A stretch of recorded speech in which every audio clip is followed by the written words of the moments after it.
Hello and welcome to Living Proof, the joint podcast from the Isaac Newton Institute for Mathematical Sciences and maths.org. My name is Marianne Freiberger.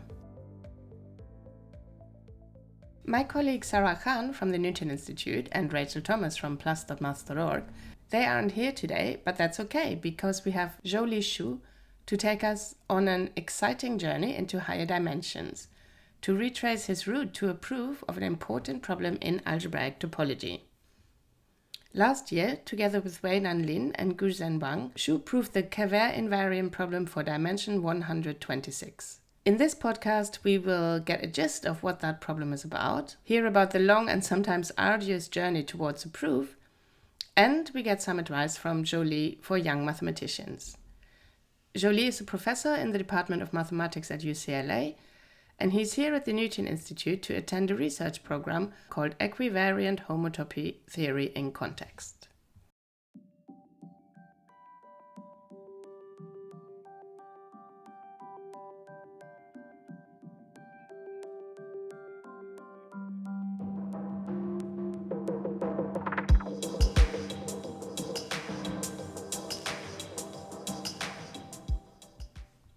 Algebraic topology uses algebra to study shapes. And the Kervère invariant problem, like many other problems in algebraic topology, is all about spheres. So I started off by asking Zhouli, why spheres? In geometry, people study all different kinds of shapes, and sphere is, round and, everything, and so it's kind of like also like very beautiful object. So if you think of things in dimensions, like in higher dimensions, like topologists study dimensions, right? Like, of course, you can think about the Euclidean space, which is, going to each direction, infinite kind of way, but it's not compact, so to speak. But if you're looking for something which is compact, which is something like a finite volume or things like that, then sphere is the first example you get, basically. So the ordinary sphere, as we know it and as it is mathematically defined, is perfect. It's an ideal shape that you won't find in real life.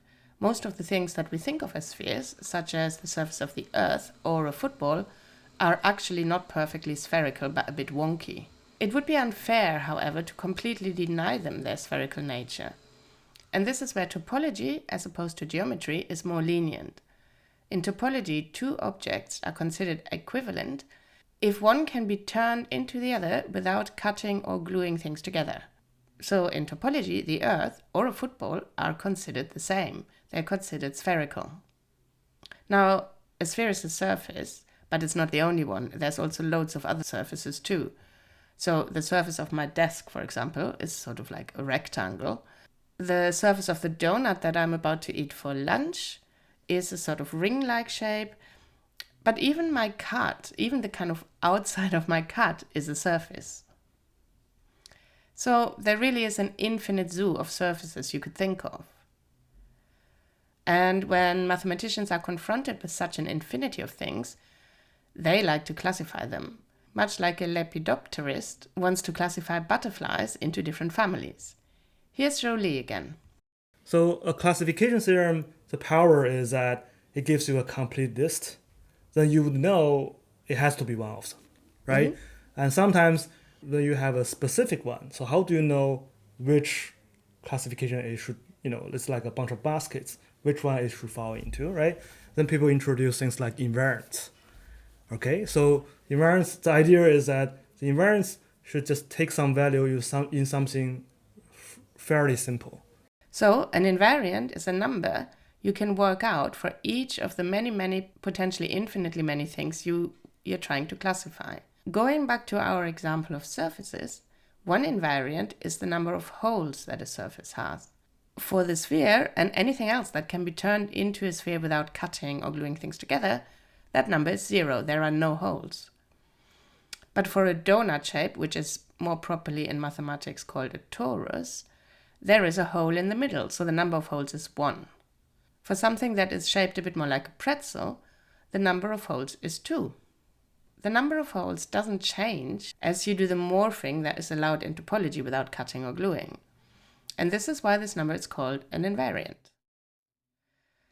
And it now gives us a way of sorting surfaces into families. Those with 0 holes, those with 1 hole, those with 2 holes, and so on.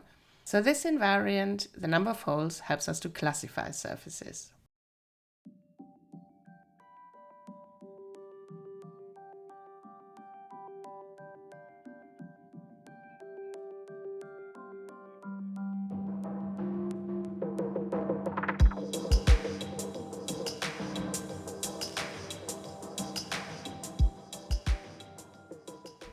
Now is the time to widen our horizon and think about higher dimensions. The sphere is a 2-dimensional surface which sits in 3-dimensional space. And in 3-dimensional space, every point is given by 3 coordinates.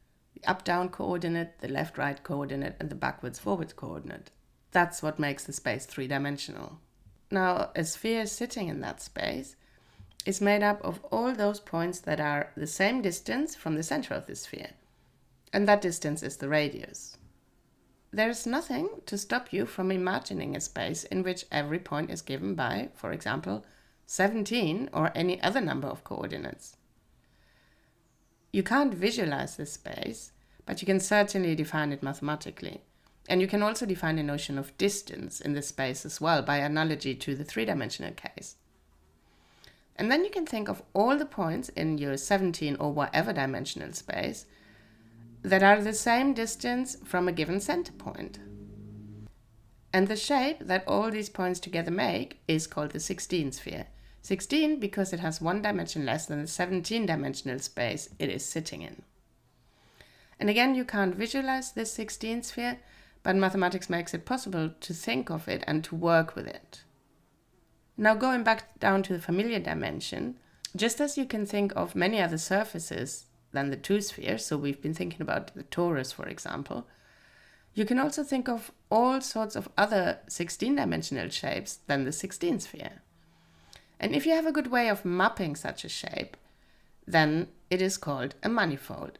This is a very loose description of manifold, but we will put some links in the show notes for more detailed explanations.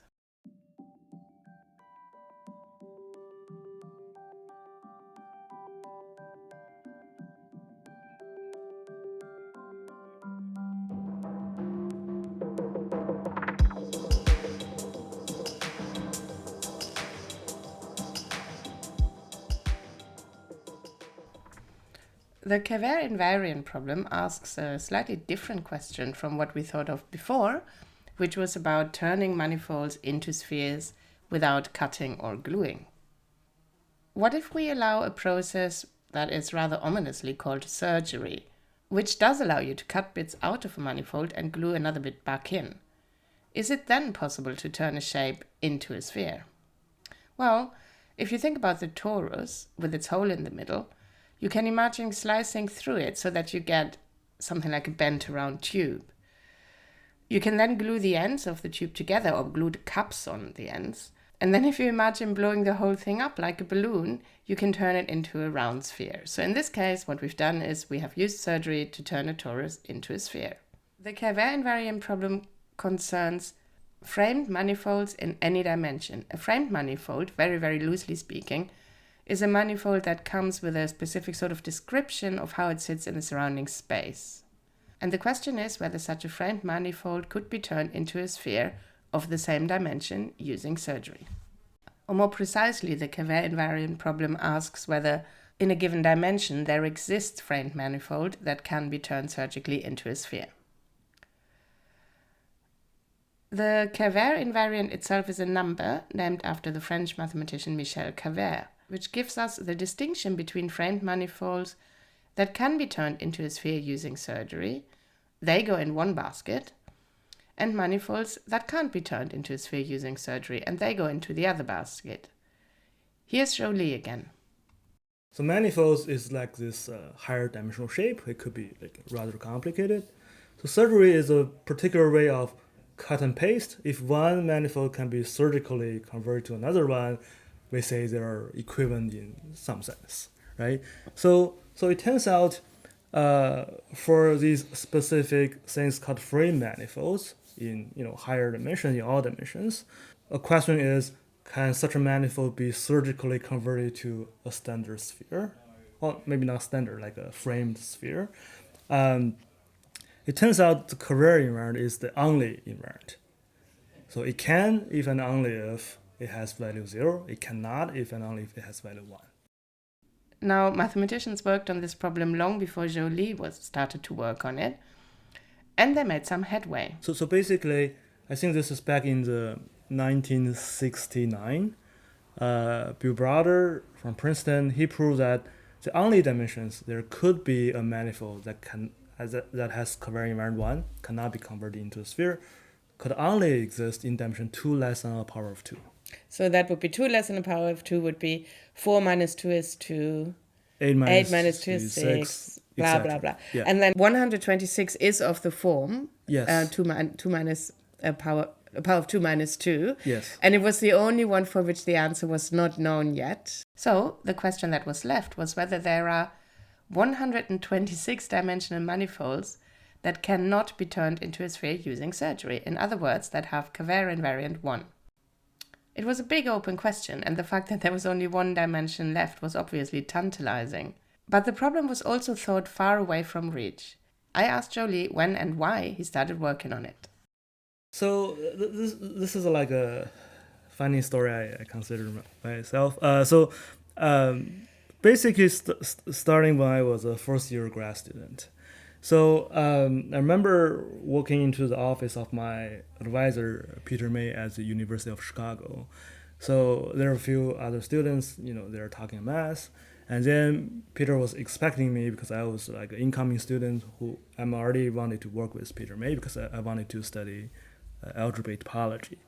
Then we were just, chit-chat, and all of a sudden, Peter May mentioned, recently Hill-Hopkins-Rabinow, they solved this covariant invariant problem with one exception, this dimension 126.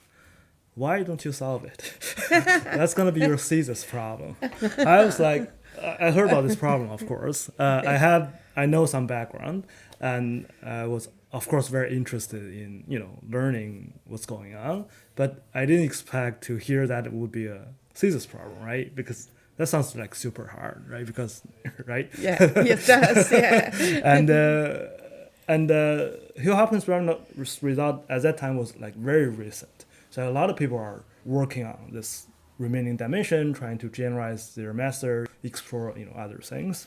So I thought my advisor Peter May was joking completely, right? And was he joking or was he serious? So later on, I think during the same day, he was mentioning to other people like he's only half serious.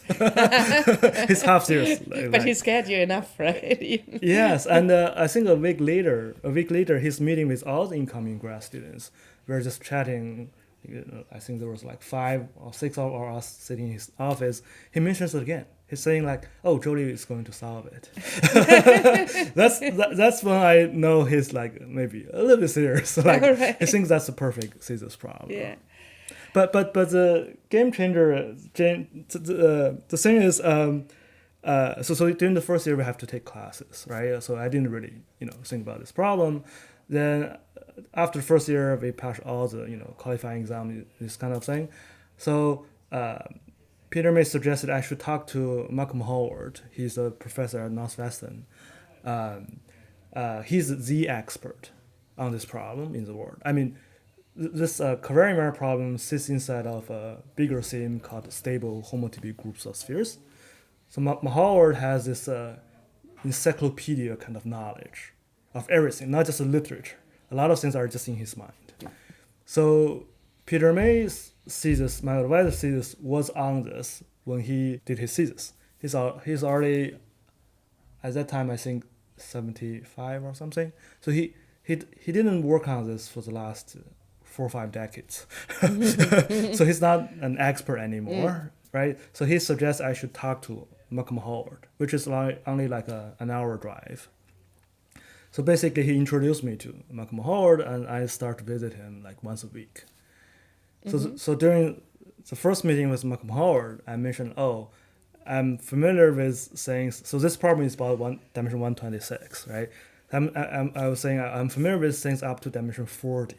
It's like a progressive kind of thing, and I wanted to work on this thing in dimension 126. his comment was, "That's a lifelong problem," basic. And immediately he suggests a bunch of other problems in lower dimensions, which are great practice for me. And so basically, I was working on other things, but still back in my mind, I was trying to yeah. And when it was so initially, when your supervisor suggested it, was there a sense that people had which way it was going to go? Whether the 126 dimension was going to have no covariant one framed manifolds, or sorry, yes, I said that right, or that there were some. Like, what was the sense? What the answer was going to be? That's a great question. I think there's really no good reason for either way. There are some online comments regarding Sir Michael Atiyah has some big picture about it should go one way, not the other way. But there are also comments regarding that suggestion is not precise at all, because otherwise you will be able to resolve it, right? So besides that, I think there's really no good. Yeah. So people who have thought about this, who are maybe also working on this, I think they always have a perspective that their particular method, can probably only give the answer one way, not the other one. Yeah. But other than that, I think there's no good guesses.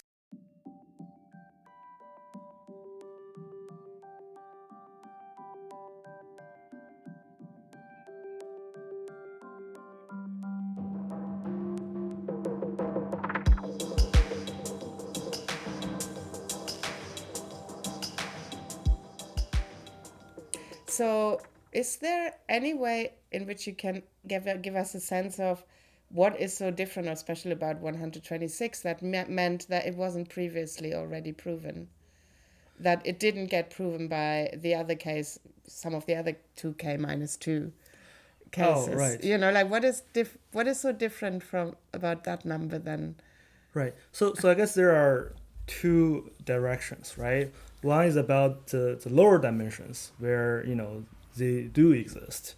So that's people have like proofs, arguments for that. There's also this recent Hill, Hopkins, Ramano saying that the higher dimensions they do not exist. So the approaches are entirely different. So for the very low dimensions, first of all, people can actually find manifolds to show you they do have covariant invariant 1. That's for the first three, like 2, 6, and 14. The later two cases, 30 and 62, was already kind of complicated. You have to know enough knowledge throughout the whole dimension up to that dimension to give you a conclusion. The proof were not constructive in the sense of people do not know a specific manifold. Oh, there is a manifold in dimension 30 constructed by John Jones, I think in the 70s, long time ago. For dimension 62, although half of the manifold in that dimension has covariant invariant 0, the other half have covariant invariant 1, but no one has been able to find one. Okay, that shows you how hard to construct an explicit one is. So people already knew that framed manifolds with covariant invariant 1 can only exist in dimensions that are 2 less than a power of 2. So that's dimension 2, 6, 14, 30, 62, and then the dreaded 126, 254, and so on.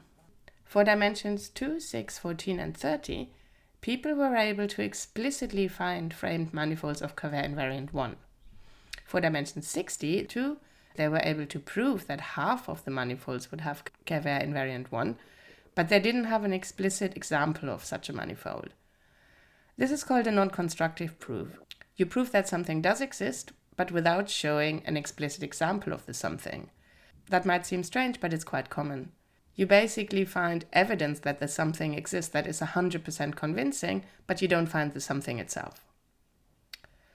What about those manifolds of dimension higher than 126, so from 254 onwards? A totally different strategy for proof was used here, but it was possible to show that in these cases no framed manifolds with covariant invariant 1 can exist.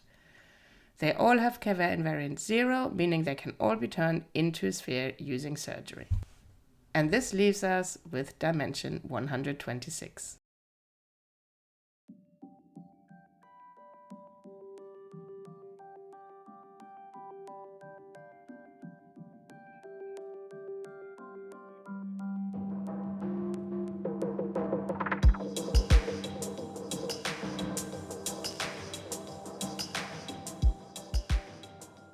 And so how many years in total did you work on that problem, 126?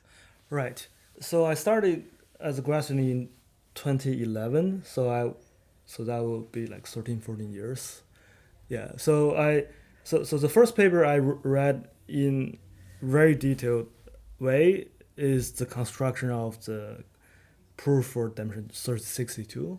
So that's the the last case before the 126. So I spent a lot of time reading that.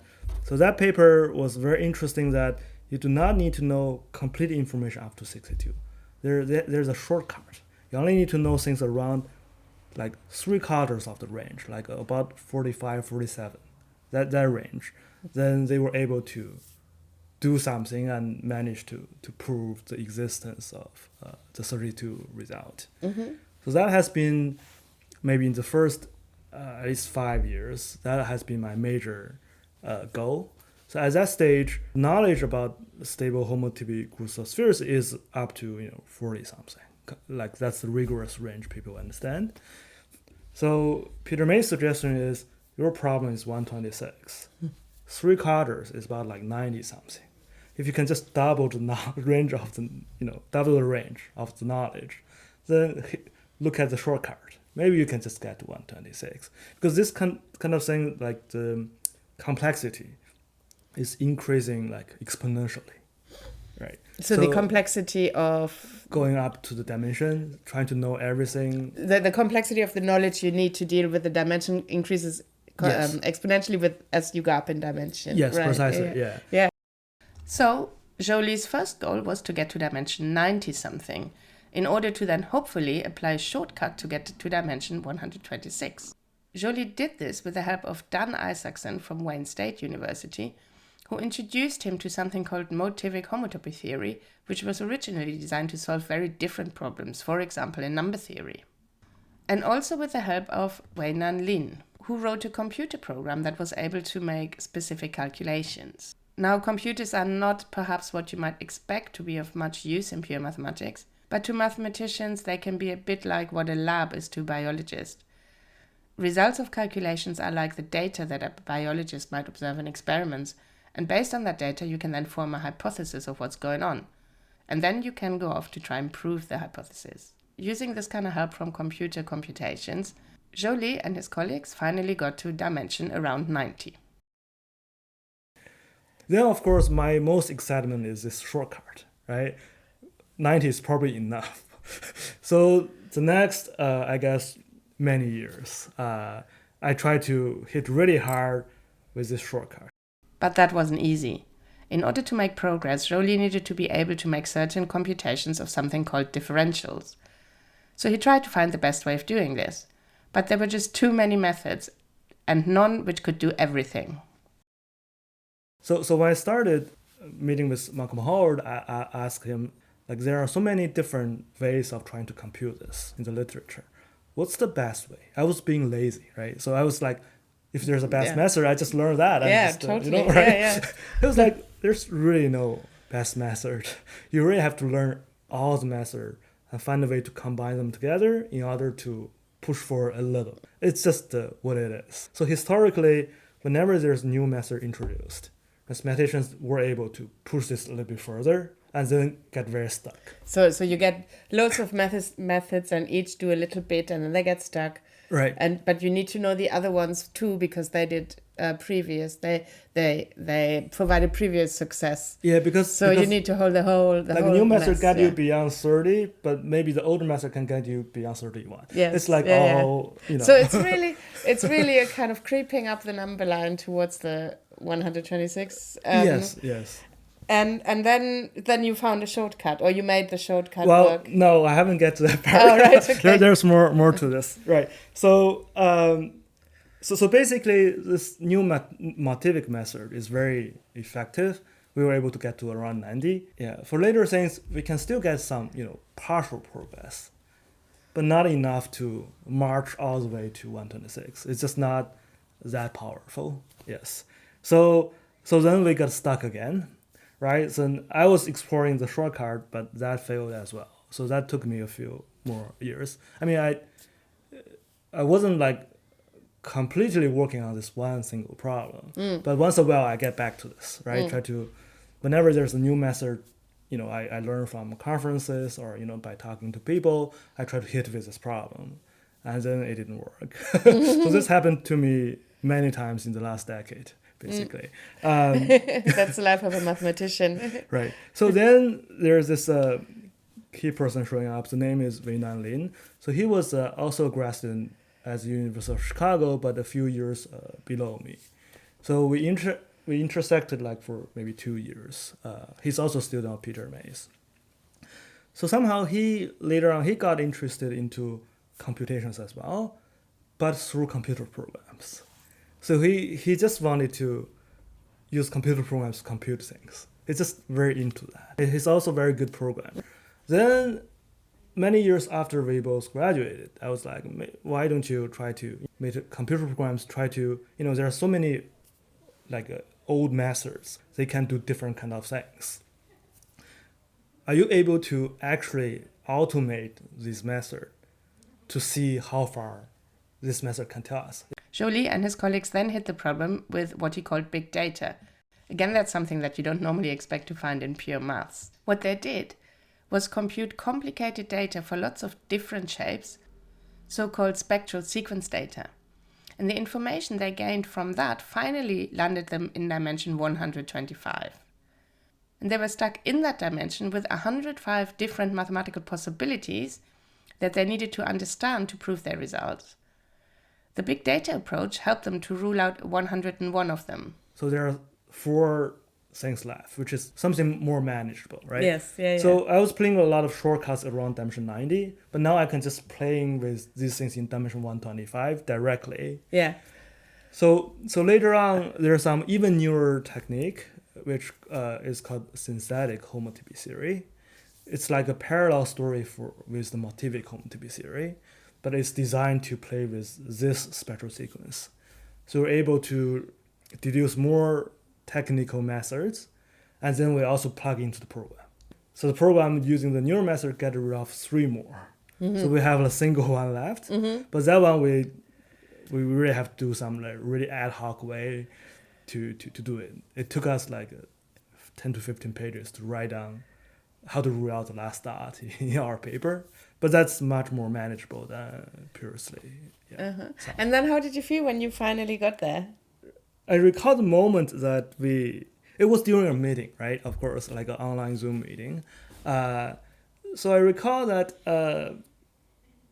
Guozhen and I were just talking about the ideas how to get rid of the last dot, right? The last possibility. And we were just giving sketch of, possible proof, how this could work. And then, of course, while we were talking, we're also thinking about the details in the proof, if that's actually legitimate, right? Also checking the corresponding charge, checking all the possibilities. So at some point, while we were talking, it just seems like there's an argument. And we were like, okay, so that's it. We got it. Yeah. If I recall, we didn't, feel super excited other than because this happens many times when you're trying to solve a problem, right? You get a false argument all the time, right? You thought you got it, but the next day you realize, oh, there's a gap in the argument. This happened many times in my life. So this one is just like Euro, we feel okay, maybe this proof will survive, maybe it will not, right? Let's just sleep on it and see. So basically, the next day we both independently checked this, and it seems solid. So I think we are only 100% certain this is correct is when we write down all the details, right? And then we cross-checked that, and then we were like, okay, I think we probably already got it. So they had finally proved that in dimension 126 there exist framed manifolds with Kervère invariant 1 that can be turned into a sphere using surgery. This proof then finally settled the Kervère invariant problem for all dimensions.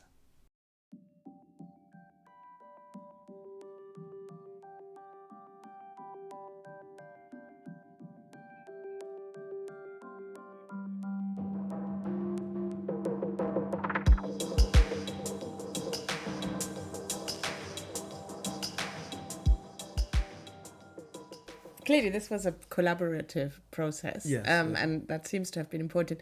And you're now here at the Newton Institute for the Equivariant Homotopy Theory and Context Research Program. Right. How are you enjoying that? How are you enjoying it? The Very program? much, very much. I've been here once before in 2018 or 2019. It was also like during a workshop. And I remember I was giving this talk regarding this new motivic method that allows us to compute to 90. And there was some very positive feedback and discussing things with other participants. It was very successful visit to me personally, yeah. And this time too, I'm talking to many people I haven't seen in a while, and exchange math ideas and explore future directions. As such. And this time I gave a similar talk last week on our proof. And there was some discussion afterwards. It's great. Yeah. Great. Yeah. And very last question, because I realize we have to come to a close. But you said about the importance of collaboration and also about this thing about getting stuck. And so with all these things in mind, what would your advice be to a young person, a young mathematician? What would your advice be? Well, my advice is you should, my personal experience is, math research is frustrating in general, right? And especially if you want to work on a well-known hard problem. So then you should expect to have this frustration coming in your way. So which means that you may want to work on something you're genuinely excited about. Then even with all the frustration, later on, if after all, once you really got the problem worked out, you'll be super excited. You do not want to work on something, even if you prove it, you're not that excited. It's not worth your time. So it's worth working something that's going to be really exciting when you're done. Yeah, you want to work on something you're really into. Yeah, that's that's the advice. And that's it for this edition of the Living Proof podcast. We will put links to relevant content on plus.maths.org, as well as to a research paper into the show notes. Because the way we describe things here in this podcast was very loose and intuitive, and the technical details are, of course, a whole lot more complicated. If you enjoyed this podcast, then please recommend us to a friend and rate and review us on the platform that you're listening. Bye for now.